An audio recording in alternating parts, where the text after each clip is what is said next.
கவிமரசு வாணி செல்வராஜா ஈழத்திலிருந்து ஜாதும் ரம்யா சிவமங்கை. இந்த பதிவு யாரையும் மனசு நோகடிக்கலை. முக்கியமாக அர்ச்சனா ராமநாதன் அவரை நாங்கள் நோகடிக்கலை. ஆன்மீகத்தில் இருக்கும்போது இதை பற்றி பேசக்கூடாது தான் ஒதுங்கி இருந்தேன். கொஞ்சம் திருந்து வரண்ட கொஞ்சம் விளம்பரம் போட்டோம். அப்பையும் திருந்தல் அவர். அப்போ சரி வேணாம், இந்த பற்றி கதைக்க வேணாம், அவரை தூக்கி வைக்கிறதாலாம் அவரை விமர்சனம் வைக்கிறாளால் அவர் கொஞ்சம் வளர்றேன்னு போட்டு பேசாமையே விட்டார். ஒரு நடவடிக்கை ஆரம்பத்துலேருந்து பார்த்து வந்தேன். நாங்கள் ஆரம்பத்தில் யாழ் மக்களும் அவர் நடந்து கொண்டு அழுது உங்களுக்காண்டி இறங்குறேன்னு சொல்லி அந்த மருத்துவ வேலைகள் அதில் கொஞ்சம் நாட்டம் செய்ய இந்த சனமும் ஒரு தமிழன் படித்தவன் வந்தால் ஏதாவது நமக்கு ஒரு உதவி கிடைக்கும் என்று நம்பி இறங்கினதுக்கு அதுக்கு பிறகு அந்த அண்டி மேட்டை அங்கிள் மேட்டை வெளிநாட்டில் வாங்கி நல்லா கட்டித்து ராஜ் மைந்தை அப்பான்றதும் நாமளை சகோதரம்ன்றதும் பாராளுமன்றத்தில் ஒரு மாதிரி ஊத்த கதைகள் கதைக்கிறது. முடக்கையால் சாப்பிட்றியா, வழக்கையால் சாப்பிட்றியா,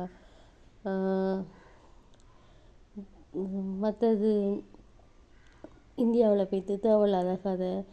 அதை எப்படி நீங்கள் இலங்கையை தாரை ஒரு வார்த்தை கதைக்க கூட நாங்கள் கூட சொல்லிடலாது.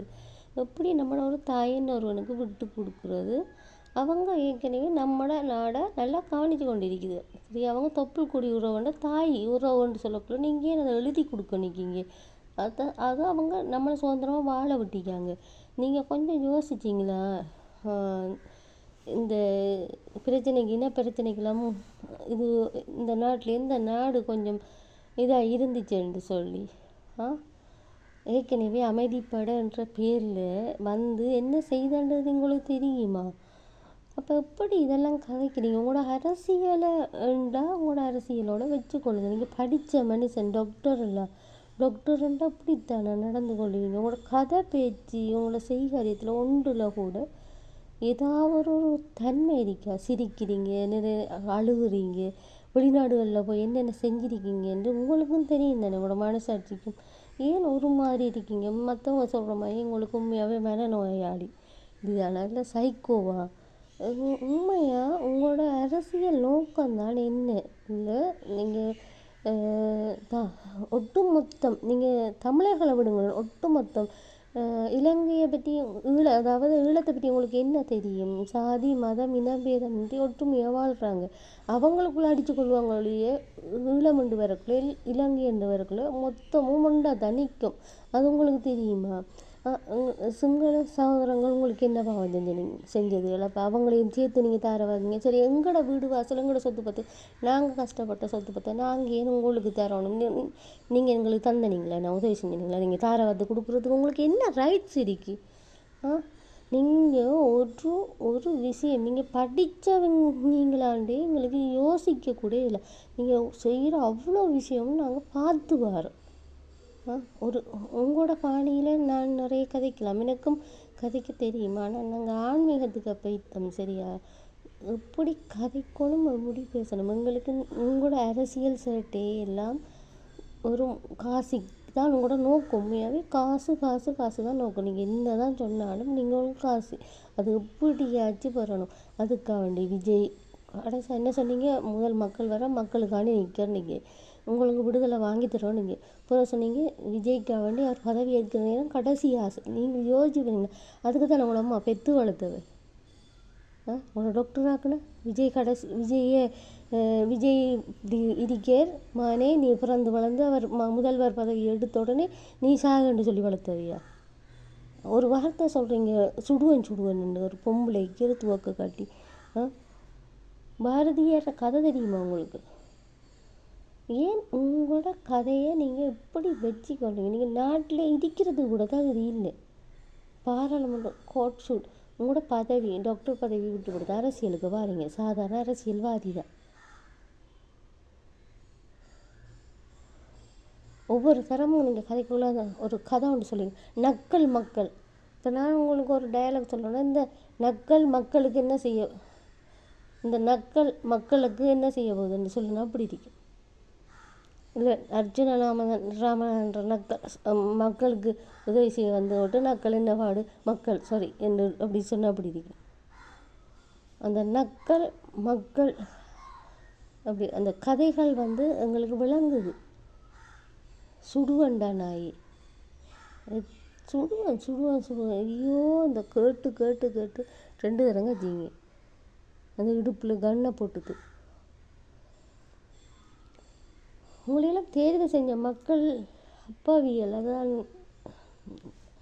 இங்கே கிழக்கு மாநிலத்தில் இப்படி வந்து காய்ச்சிருந்தீங்கன்னா உயிரோட போயிருப்பீங்களா அது தெரியாது.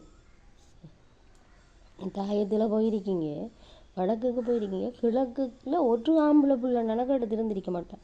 எங்களை விடுங்க, பொம்பளையில் விடுங்க கேட்பீங்க. நீங்களாம் பொம்பளை என்ன தகுதி அப்படிங்கிறது எங்களை விடுங்க.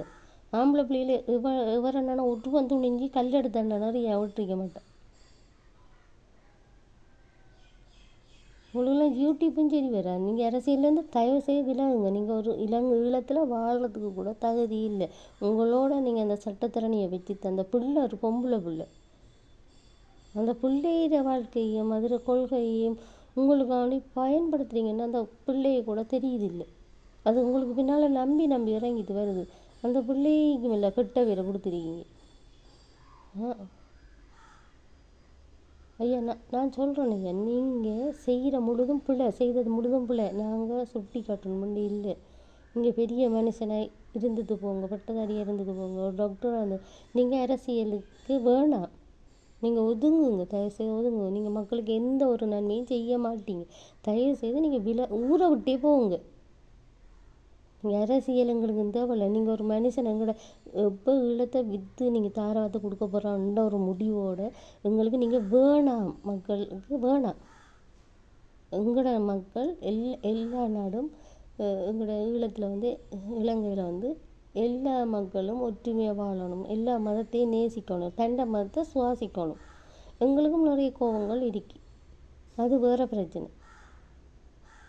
தயவுசெய்து உங்களோட அரசியல் லாபத்துக்காண்டி இப்படி நீங்கள் கதைக்கிற ஒவ்வொரு விஷயத்தையும் பார்க்கும்போதும் இப்படி ஒரு மனுஷனை அரசாங்கம் வச்சிருக்குதேன்ற ஒரு சகோதரர் அனுர வந்த ஆட்சியில் இப்போ இருக்கிற எல்லாம் நடந்து வரக்குள்ள இப்படி ஒரு இது நிறைய பார்த்து இருக்கிறேன்றதான் மனம் பதைக்குது.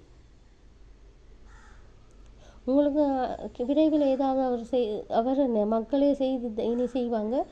மக்கள் என்ன ஜனாதிபதி ஏதாவது ஒரு நல்ல தீர்க்கமான உங்களை பாராளுமன்றத்தில் இந்த விலைக்கு உங்களை நாடு கடத்த சொல்லணும். ஏன்னா இலங்கையே நீங்கள் தார வாக்க போகிறேன்னு சொல்லிட்டீங்க.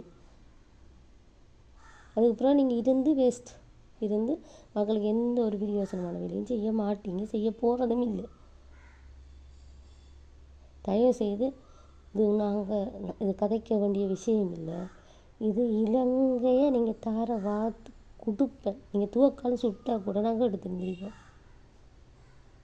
அதுவும் பிள்ளை எடுத்துருந்துட்டேன். எப்போ நீங்கள் துவக்கால் சுடுவேன்னு சொன்னீங்களே அப்போ எடுத்து இருந்தது. பாராளுமன்றத்தில் போய் பேசக்குள்ளேயே அந்த பாராளுமன்றத்தில் அவ்வளோ அமைதியாக இருக்காங்க. ஒவ்வொரு ஆக்களுக்கும் அது வார்த்தையினால சொல்ல இயலாது. அது எப்படி உங்களுக்கு அதை கதைச்சி போட்டு அவங்கள பார்த்துட்டு அதுக்குள்ளால போய் வரையிலுது எனக்கு என்ன தெரியாது. நீங்களும் பச்சோந்திகள் இருக்க தேவையில்லை, ஈழத்தில் இருக்க தேவையில்லை. தயவு செய்து இருக்காதீங்க. நீங்கள் இருந்து பிரயோசனம் இல்லை. இப்படி ஒரு மக்களை இருக்க வச்சு உங்களோட இலங்கையை கொண்டு இன்னொருவருக்கு தார வாத்து கொடுப்பேன்னு சொல்கிறவர் வேண்டிய நாங்களும் இருக்கணும். உங்களோட நீங்கள் என்ன பெரிய இல்லை இந்த நாட்டுக்கு சொந்தக்காரனா? முதல்ல நீங்கள் சாமியை கும்பிட்றீங்களோ இல்லையா? சாமியை கும்பிடுங்க. உங்களுக்கு மனதில் நிறைய பதட்டம் இருக்கும். மற்றது ட்ரீட்மெண்ட் செய்யுங்க, மருத்துவம் செய்யுங்க. உங்களுக்கு எதுவும் பிரச்சனை இருக்கும், அதுக்கான மருத்துவம் செய்யுங்க. ஏன்னா மற்ற ஆட்களுக்கு கூட நீங்கள் கதைக்கிற வார்த்தைகள் வந்து அது அவ்வளோ நல்லா இல்லை. உங்களுக்கு ஏதோ ஒரு சின்ன பிரச்சனை இருக்குது, அதை கொஞ்சம் பாருங்கள். பகுதிக்கு சொல்லலை கவலை. அந்த ஒரு சகோதரியாக நீங்கள் சகோதரி என்று சொல்லிடாதப்பா ஐயா, நீ வேணாம் சாமி, நீ ஒரு பொதுமகனாக இருந்து சொல்கிறேன், இருந்துக்கோ. உங்களோட நாட்டுக்கு நீங்கள் வேணவே வேணாம். நன்றி வணக்கம் மக்களே. இது ஏன் நான் அப்படி சொல்கிறேன்டா, நீங்கள் குறை நினைக்கிறீங்க நான் ஆன்மீகத்தில் இருக்கிறேன், எனக்கு இதை பற்றி கதைக்க விருப்பம் இல்லை. ஆனால் ஈழத்தையே இலங்கையே வித்து தாராவாத்து கொடுப்பேன் என்று சொல்கிறேன்டா, உங்களோட ஒவ்வொரு உயர்வ காசையும் அவன் பயன்படுத்துகிறான்ன்றதை நீங்கள் கேட்டுக்கொள்ளுங்க. உங்களோட சொத்து பத்தெல்லாம் சேர்த்து அவன் கொடுக்குற மாதிரி தான். உண்மையாகவே அவனோட வாயாலே சொல்லியிருக்கான்.